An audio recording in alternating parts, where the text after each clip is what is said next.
Halo guys, welcome back to my channel. Balik lagi bareng gue Agis di Info Nikasi. Kali ini kita bakal nonton bareng ya atau nobar pertandingan antara IDNS perwakilan dari Thailand melawan RRQ Hoshi perwakilan dari Indonesia. Pertandingan kali ini tema dari pialanya adalah MSC ya. MSC itu pertandingan di Asia termasuk internasional juga ya. Kesulitan kalian itu, hey umat Mobile Legends yang mendukung tim-tim Indonesia langsung emorapi di kolom komentar. Nah, di sini R7 pakai Esmeralda, Albertnya itu pakai Julianto, Queen, hero roamer yang dia pilih sekarang itu Lolita, dan nggak expect juga ya Lemon di sini pakai hero marksman untuk mengisi god line. Tapi emang Lemon ini udah dikenal multi role ya. Dia bisa pakai hero apa aja dan di lane mana aja. Waktu dulu awal-awal namanya naik juga kan seringnya pakai hero mid lane ya, pakai Kagura. Dia adalah salah satu romer dengan pool hero terbanyak loh. Untuk dari scene Mobile Legends yang ada di Indonesia, dan sekarang dia tambahin lagi dengan adanya Lolita. Julian. Nah, untuk sedikit informasi untuk kalian yang baru tahu IDNS Esports itu dulu dia juara MSC juga ya. Gue lupa tahunnya tahun berapa, cuman waktu Thailand lagi di atas atau lagi jago-jagonya, IDNS ini salah satu tim yang ngerepotin Indonesia juga.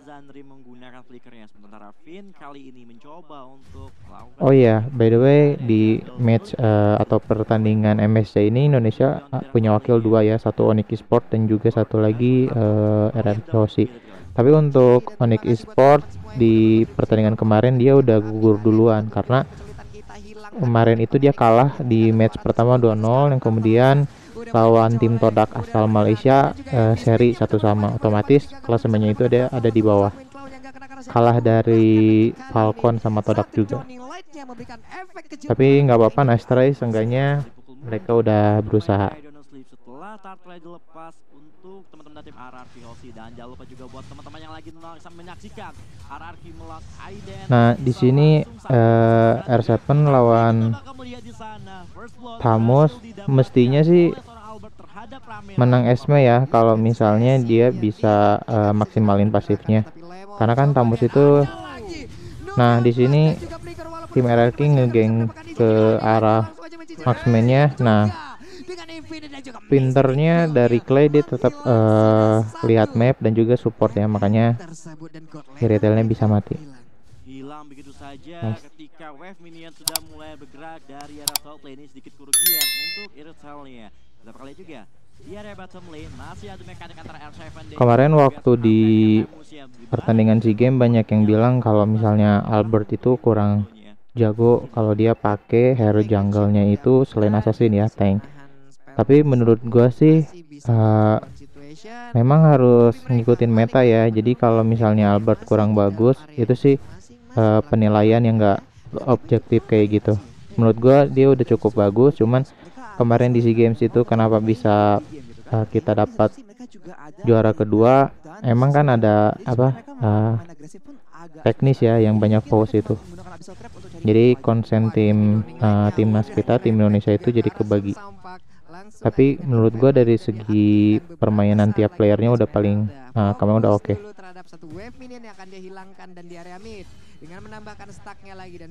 By the way, udah 1 bulan ini kita sering lihat Akai jadi jungler ya, mau di rank tier legend atau mythic, karena emang sekarang itu kan tank dapat buff dari retribution pertama, kemudian dari sisi durability dan juga emblem yang jungle ini dia cocok ya buat hero-hero tebal.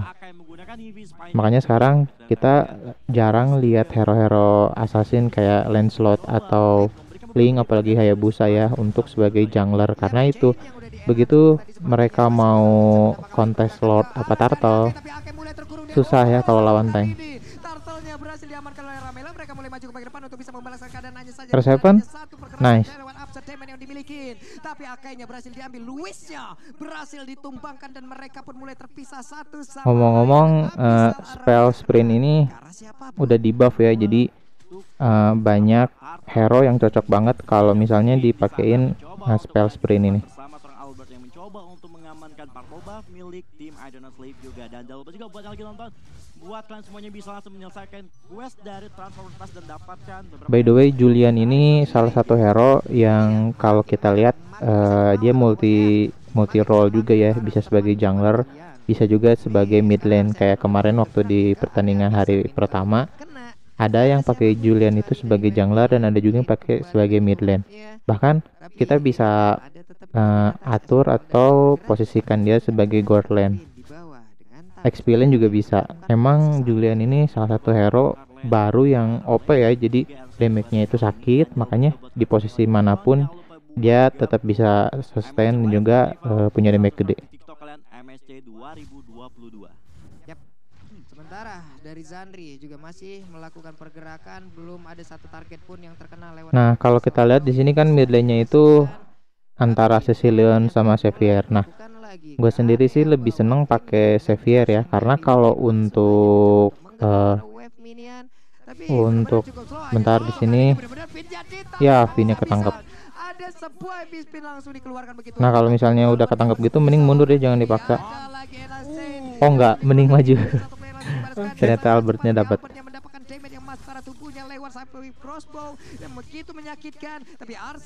Kayaknya untuk turret midnya belum bisa dapat ya, karena di defense sama 3 orang. Oh ya, balik lagi ke obrolan sebelumnya antara Cecil sama Xavier itu, kenapa gue lebih seneng Xavier, karena untuk Cecil bener-bener perlu ngumpulin stack dulu ya untuk early gamenya. Tapi kalau Xavier combo skill 1 dan 2 itu udah dapat stun dan damage-nya itu udah lumayan gede, makanya prefer lebih ke Xavier. Belum lagi dari sisi ultinya ya, bisa jarak jauh. Tapi kalau ngomongin late game memang kayaknya Cecil masih tetap megang ya. Yap, setidaknya mereka berhasil memukul mundur, tapi ternyata dengan adanya Aka yang masuk lewat bagian belakang, Spinnya berhasil mendorong mundur karena beberapa player, dan sayang di sini Lemon ke take down. Sebenarnya Marksman mati di 2 menit 10 itu nggak bagus ya, karena dia bakal kehilangan level, kemudian kalah gold juga ya.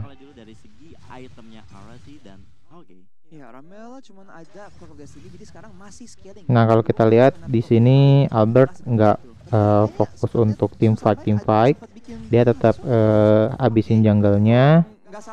Tapi kalau misalnya kayak tadi ada kesempatan, dia sergap musuhnya.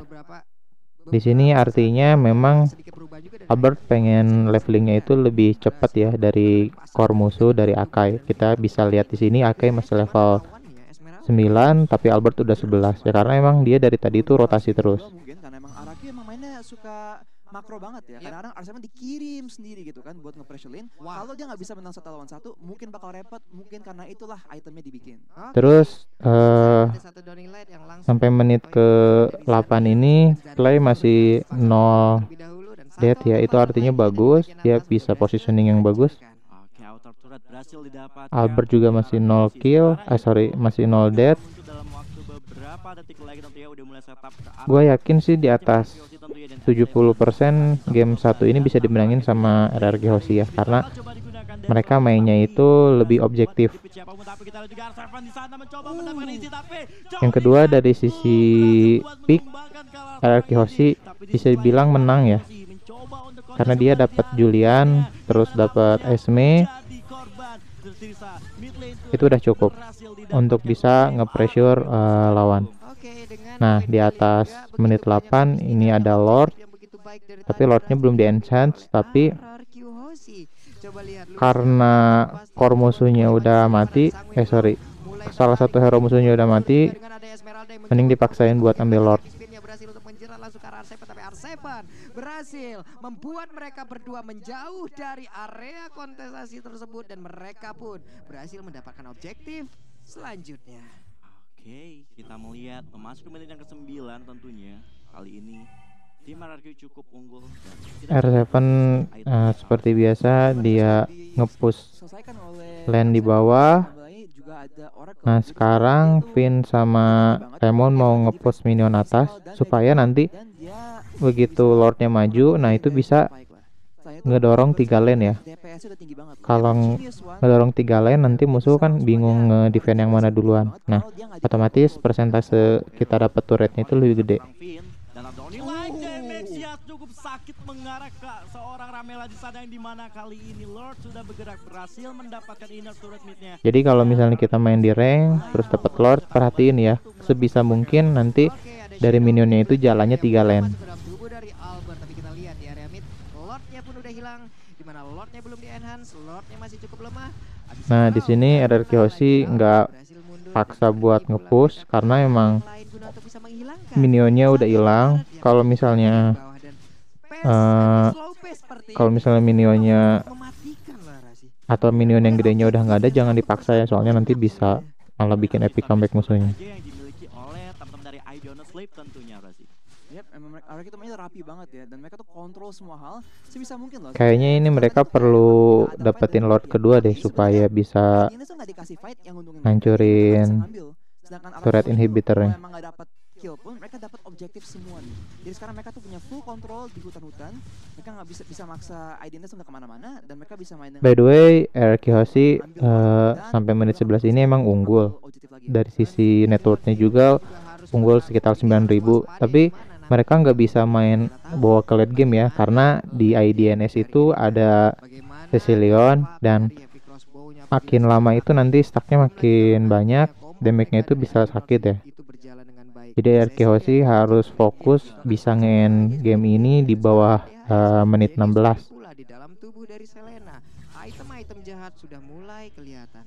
ngomongin item ya. By the way, ngomongin Esmeralda ya, menurut gua pribadi Esme itu salah satu hero yang kalau turnamen itu pasti banyak dipakai ya, karena dia itu OP, bisa ngeambil absorb damage defense dari musuh, Jangan sampai mereka tuh offside positioning. Oke, kali ini dan juga punya durability yang tinggi. Tapi kenapa di ranked itu banyak atau kita jarang lihat Esme di pick ya, karena main Esme itu apa ya, bosen gitu sih, cuman skill 1, skill 2, skill 1, skill 2 kayak gitu doang. hero-nya Cecilion dan juga Irithel. Daripada Esmeralda pasti banyak player XP lebih milih hero lain yang banyak pakai combo.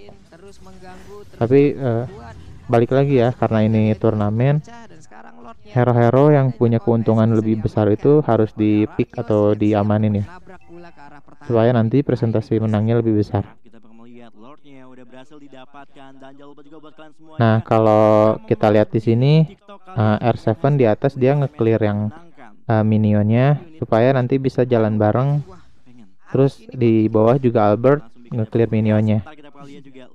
Sebisa mungkin mereka jalanin minion sama Lordnya itu di 3 lane berbeda supaya musuhnya bingung ya mau ngedefend ke arah mana. Nah di sini R7 maju coba buat nge-trigger dari kill musuh ya, termasuk ulti dari MM-nya dari Irithel itu berhasil. RRQ Hoshi dapat 2 turret. Kita bakal juga ada Aero di sana, masih belum connect terhadap siapapun tentunya. Sementara di lane Wave Minion sudah bergerak kembali. Lemon dan Di sini Clay coba untuk clear minion bawah. yang dimiliki dari Mau nggak mau ini mesti dipaksa sih buat bisa ngancurin turret yang bawah, sudah berhasil masuk ke arah base dari area top lane-nya. supaya nanti bisa lebih kebuka defense musuhnya dan cepet nge-end game. Tapi ternyata belum ada damage yang berhasil diantarkan pula ke arah Akai, dan mereka berhasil menghancurkan seluruh objektif yang dimiliki oleh Nah kalau kita lihat dari si objektif, RRQ Hoshi sampai menit 14 disiplin banget ya, bagus. Yang tersisa tentunya memasuki menit ke-14. Dari sisi turret juga mereka masih full. Kemudian jungle musuhnya di invasi. Ya, dari Lemon dengan head to seize dengan Berserker Fury dan Gua rasa dengan kehadirannya Lemon di RRQ Hoshi ini bikin mental anak-anak yang lain naik ya. Setelah dari kemarin gagal bawa juara SEA Games, karena emang Lemon itu termasuk sosok yang diperhitungkan, bukan cuma sama teman atau fans Indonesia ya, tapi sama kontestan negara lain yang ikut MSC ini. dengan kill hanya 6 kill. Hanya 6 Jadi kill. Kalau Infinity tadi Lemon di sini udah dapetin Maleficor-nya itu supaya nanti dia bisa damage ke arah Akai sama Tamusnya itu cepet ya. Bagian momen nobar MSC 2022 kalian ya. Jangan lupa tuh langsung aja tag di IG story kalian pakai tuh. Nah, kalau kita lihat di sini ibarat formasi futsal, Elki selalu pakai 1-3-1.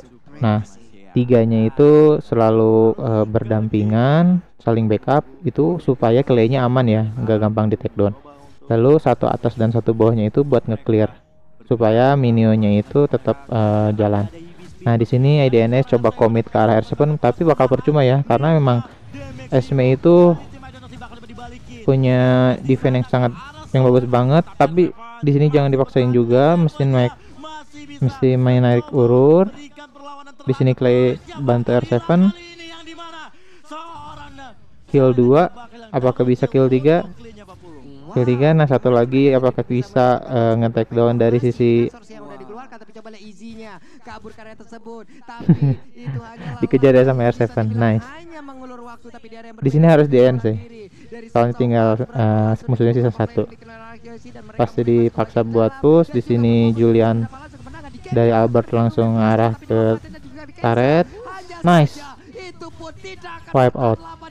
GG. Game 1 buat tim Indonesia Reki Hoshi menang 1-0 versus IDNS. Objektif dengan tepat waktu, tarik ulur yang dimainkan RRQ cukup luar biasa menghasilkan